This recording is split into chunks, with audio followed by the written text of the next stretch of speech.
Well, it is official. Shedeur Sanders is going to start Sunday against the Raiders. Sanders, a fifth-round pick and really a fifth stringer to start the season.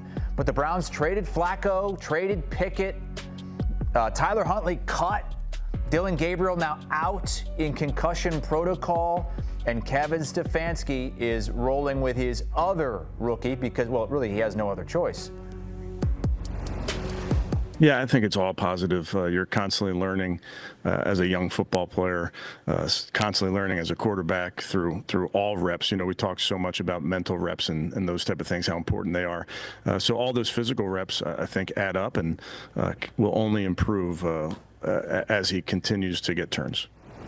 All right, let's take a look at this with Aditi Kinkhabwala, who has a unique perspective because, Aditi, you're on that Browns announce crew for the preseason, so you've kind of been there with them all throughout this ramp-up when Shedeur was fourth, fifth string. Did you think this was inevitable at this point in the season? How did we get here?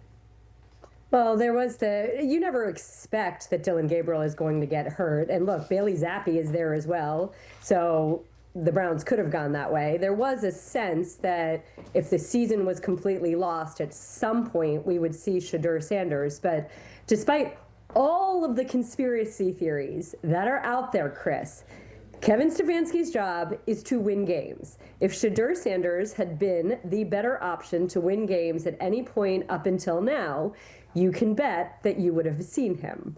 So he's still, like you would expect of any rookie, of any fifth-round rookie, has had to do some developing, has had to do some growing. You would expect that of any player, even 5, 6, 10 years in. Every committed player is trying to grow. So this is not a knock on anybody, Chris, other than a young player needs to grow, needs to develop. So let's talk about this whole first team rep thing. We saw this past week that Shedeur Sanders didn't necessarily look like he was ready to light it up. There are a lot of people that were saying, well, my goodness, he didn't have any first team reps. The Browns start a rookie quarterback. That rookie quarterback needs as many reps as he can possibly get. I have been going to NFL practices for 16 years, Chris. I can tell you this, unless you've got a veteran starter who gets a regular day off, like perhaps a Ben Roethlisberger, you rarely see a backup get a huge chunk of first team reps. Maybe a backup can get 1 or 2 reps per period, but oftentimes those are run plays. Those aren't the key plays in any game. So as it is, a backup is not getting a ton of first team reps. I can also tell you this, I've seen plenty of young players ask coaches to stay after and give them some extra time. In fact, the Browns, Kevin Stefanski made sure that Shedeur Sanders, the first few weeks of the season when he was inactive on Sunday, he had Shedeur Sanders stay after practice on both Friday and Monday for extra individual time, extra individual instruction. He's been so conscious of the fact that he has to bring along 2 rookies, that backups in general don't get a lot of time during practice. So he's gone out of his way to try to create extra reps, extra practice time. And what we saw, Chris, on Sunday was not simply a matter of not having a lot of reps with the first team. Let's take bleeding out of the back of the pocket. When you see a young player do that so regularly, it's largely because that quarterback is reading the rush as opposed to reading the coverages. How do you get better at that? You're watching him do it right there. How do you get better at reading coverages? By putting in the time in the film room, by experience, by further study. That has nothing to do with whether you've thrown to the first team wide receiver or not.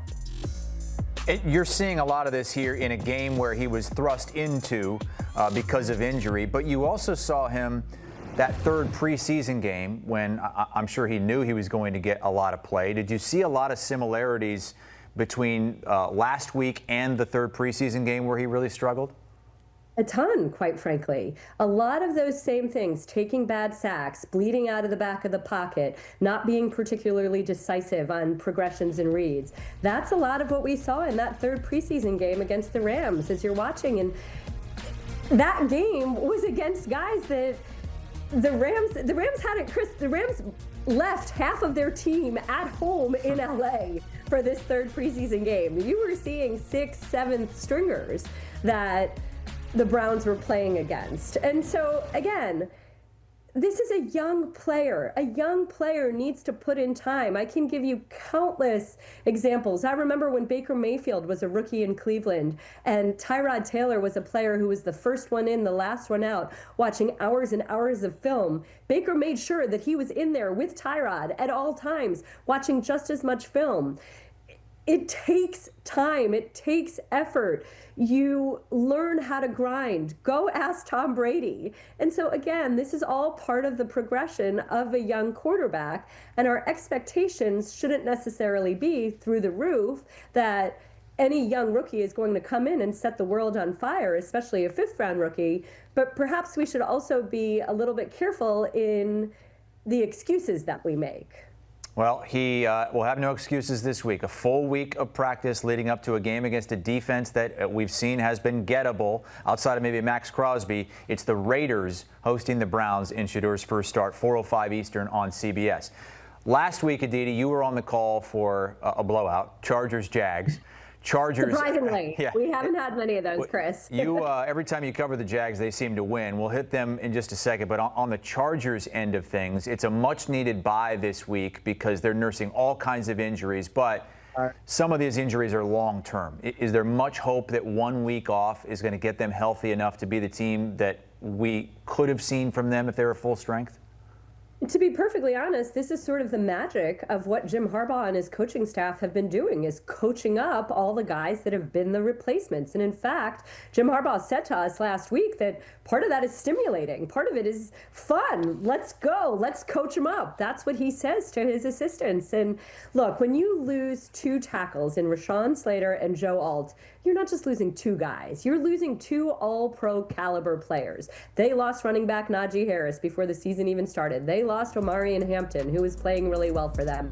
They got Kamani Vidal to play very well at running back through those 5 games, but then he got hurt in this game this last week. Now, after the bye, Omarion Hampton should be healthy. Vidal should be healthier as well. And they just traded for Trevor Penning to play one of those tackle spots. They did start him this last week. He was indeed struggling against this Jaguars defense. I watched Nick Hardwick, the former Chargers star, coach him up as much as he could on the sideline. He's going to get further acclimated with more time.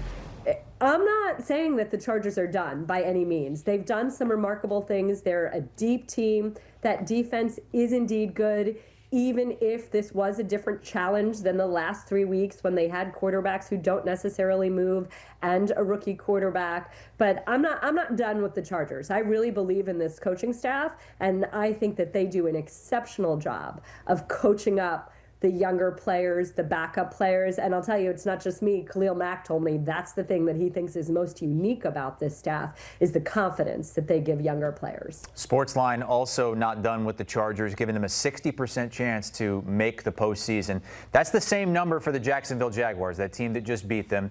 And you've got the Jags again this week in Arizona against the Cardinals. What did Jacksonville do last week that they can build off of this week? Well, number one, they didn't let that awful meltdown against the Texans beat them again. That's what head coach Liam Cohen had said to his team all week. You lost once, don't lose again because of that game. Move on. That's what he kept on saying, and that team did an outstanding job of moving on. The defense. Anthony Campanelli, the defensive coordinator, told us that he took everything down to the studs. He simplified things. He rethought the position that he was putting his players in. You saw the result of that. You saw how that rush got home. That defense played with so much confidence, even as they suffered more injuries in the secondary. And then the offense. Liam Cohen has been telling Trevor Lawrence, stop overthinking. Lawrence was very honest with me. He said that he's never played in such a complex, detailed scheme. And he admitted that he's sometimes getting a little hung up on what it should look like. That's slowing him down. Liam Cohen told him, just let it rip. Don't worry. And if we make a mistake, we're in it together.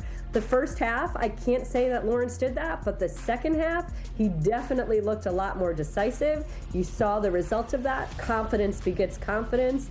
This is a Jaguars team that has some pretty big opportunity here, Chris. You've got the Cardinals, who are reeling this week. You've got the Titans, who, of course, have been struggling all season. next week. So before the schedule gets a bit tougher and you have to see the Colts twice, you have an opportunity to build some pad here.